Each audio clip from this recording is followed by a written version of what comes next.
105.1 TMC Anton Mansueto. Hoy! Agta! Atong tak na karon 30 minutos nang milabay sa alas 9. It's time for our brief summary of all of the headlines sa atong mga taksa-taksa ka mga pamantalaan sa atong mga news websites and news outfits sa national o local news. Starting with GMA News. According to Malacanang, PUV modernization should be win-win for drivers, operators, and commuters. Rodrigo Duterte is no Ninoy, according to the palace, Aquino family and their allies. Rodrigo Duterte is no Ninoy. According to the palace, Sara Duterte should explain new names of Confi fund recipients. And NBI investigates brains behind fake news peddlers. Isod kayo ng fake news, may yun tani nga maapsan nila. Ika na mong teknolohiya usahay, murag lisod kayo na siya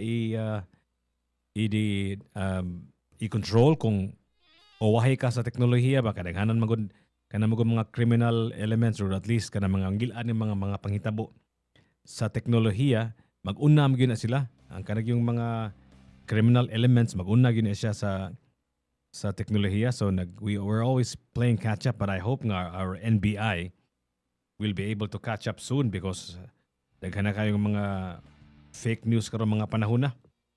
COMELEC to conduct Oplan Baklas this March 28.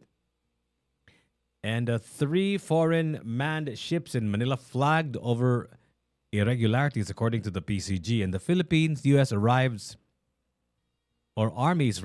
Philippine and U.S. armies kick off Sabak exercises for war-fighting capabilities and territorial integrity.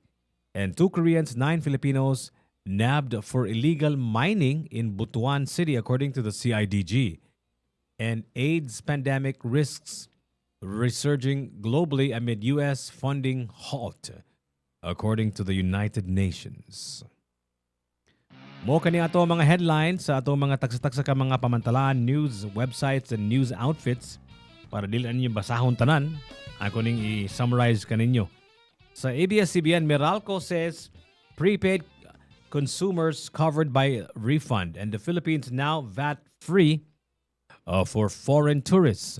According to the LTFRB, over 86% of PUVs applied for consolidation. And COMELEC turns over Halalan 2025 automated election system source codes to the BSP. And Escudero to the Dutertes, don't drag AFP into politics. And attackers of House probe into fake news could be cited for contempt, according to Solons.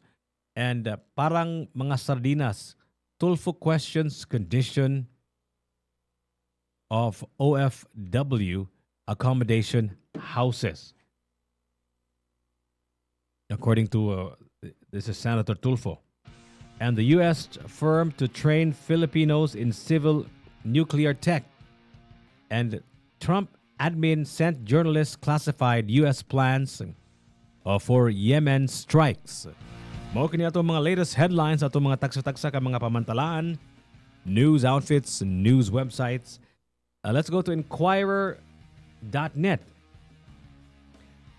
Remote sitio farmer turned fish pond owner empowered by Land Bank and the Department of Agriculture.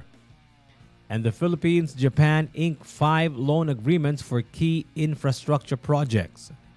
And Ninoy Aquino had no record of crimes against humanity, according to the palace. And COMELEC to Duterte, vote padding, shaving impossible in automated polls. And VP Sara Duterte told your dad allowed heroes burial for Marcos Sr. And Duterte democracy icon Ninoy lacked similarities, according to the Aquino family. And Harry Roque seek asylum to avoid further Pogo questioning, according to the palace. And PNP deploys over 1,400 vehicles for free rides amid transport strike. and Apollo Kibuloy charged with infringement, a copyright infringement by rapper. Let's go to Philippine Star. The Department of Agriculture triples allocation of 29 peso per kilo rice program, and the Philippine peso closes in at 57.32 against the dollar last Monday, March 24. And government hikes borrowings to 213 billion this January. And the Philippines wants India, South Korea to join Squad amid China tensions. And 14 party list groups lead Okta poll. And immigration bans flights with layovers for Pogo-linked deportees. And Pentagon chief's visit shows Philippines in the U.S. radar. And residents of 3 Bangsamoro towns surrender 41 firearms to the Army. And ex-BARMM chief minister declines appointment as regional parliament member. These are the latest headlines. Sa Philippine News Agency, CPD sounds alarm on rising pregnancies among 10 to 14 age group. And Bicol wage minimum to increase by 40 pesos. And cops nab 3 gun-running syndicates members in Danao City. And decommissioned naval vessel approved as Dinagat tourist attraction. And COMELEC to candidates remove cover names, photos on government vehicles.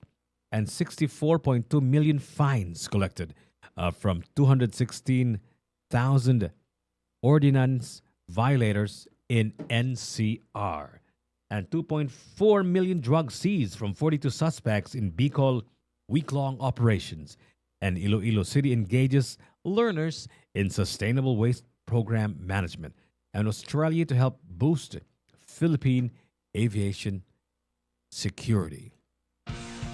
These are the latest headlines sa Manila Bulletin. The Philippines or the PhilHealth expands animal bite treatment package. People turn out to celebrate Representative Duterte birth anniversary.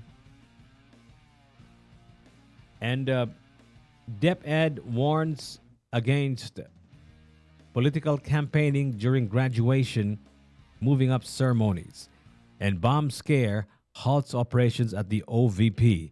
And Bam Aquino bats for increased local food production amid SCS issue. And Philippine vessels not blocked by Chinese ships in Bajo de Masinloc, according to the PCG. These are the latest headlines. Some Manila Times, decisive action needed to end tuberculosis. And PhilHealth, lifting of 45-day hospitalization limit lauded. The NHA, the Department of Agriculture, teaming up for food security plan. And Palace Defense move to withhold arrest info. The DOJ slams Timor-Leste for blocking the Teves extradition. And the department, or rather the Bureau of Immigration, plans indirect deportation flights. Those are the latest headlines atong mga national news outfits. Let's go to the local news. Atong mga balita diri sa syudad sa Sugbo. Let's start with ang atong mga balita sa Sunstar. Let's hit the local dailies. Actually, pareha ni og balita ang local og national news kaning Paknaan nga nasunog. Puwerte ko nung daghana ang naugdaw ng mga balay. Paknaan Inferno left hundreds homeless. A report from the barangay states that 177 houses were destroyed while one was damaged, displacing 805 individuals. Hundreds of residents of Zone Talong, Barangay Paknaan in Mandaue City are calling for financial assistance after a massive fire tore through their community last Sunday night, March 23, destroying at least 177 homes and leaving 244 families homeless. The blaze, which broke out around 7:33 evening, resulted in an estimated 3 million peso in damages. While no casualties were recorded, from the fire itself. An accident involving a fire truck responding to the scene claimed the life of a motorcyclist. And among those affected, resident in is Anton Jan Navasilia, who lost everything in the fire. Navasilia, a gasoline boy, said his first request for the Cebu City, or for the city, a government rather, to provide him with proper financial assistance so they can rebuild their homes, as well as supplies for their children and food to sustain them in the coming weeks. His work uniform was among many reduced to ashes, leaving him uncertain about how he will return to work. This is the second time that I've experienced such a devastating fire after the loss of our home in a fire last 2012. I never thought I would go through this again. We had just started to rebuild our lives, and now we have to start from scratch, Navasilia said. Another fire victim, Merin Diabutay, also appealed for assistance, saying their home was completely gutted. It is not easy to start over from scratch in life. It's not easy to look at the house you worked so hard to build only for it to collapse because of something that wasn't your fault, Abutay said in Cebuano. For her, the fire destroyed not only their home, but also a lifetime of memories. Those are the latest headlines ato mga national o local news outfits, newspapers, and news websites. Daghang salamat. Let's do it again next time at 9:30 in the morning sa atong Top of the Morning News Bites. Here at Top of the Morning with me, Jiggy Juice, and 105.1 TMC, Tops Media Center.